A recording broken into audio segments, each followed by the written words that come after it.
Hello সবাইকে, চলুন জেনে আসি একটি শিশু এবং প্রকৃতির মাঝে কেমন সম্পর্ক হতে পারে। যেমন আপনার শিশুকে যদি আপনি প্রকৃতির মাঝে ছেড়ে দেন, তাহলে তার কি কি ঘটতে পারে। ইন্দ্রিয়ের বিকাশ, প্রকৃতির নানা রং, গন্ধ, স্পর্শ, শব্দ ইত্যাদি তার ইন্দ্রিয়গুলোকে উদ্দীপ্ত করবে, যা তার মস্তিষ্কের বিকাশে, ইন্দ্রিয়ের বিকাশে সহায়তা লাভ করবে। তারপর বলতে পারি মস্তিষ্কের বিকাশ।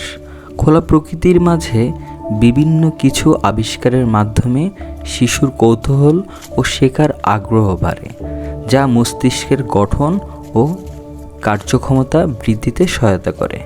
তারপর বলতে পারি আপনার শিশুর মুড ও ঘুমের উন্নতি। শিশুকে প্রকৃতির মাঝে ছেড়ে দিলে শিশুর মুড ভালো থাকে, সে খিটখিটে আর থাকে না, জ্বালায় কম, ঘুম ভালো হয়, যা শিশুর সার্বিক মানসিক উন্নতিতে সাহায্য করে। তারপর বলতে পারি রোগ প্রতিরোধ ক্ষমতা শক্তিশালী হওয়া।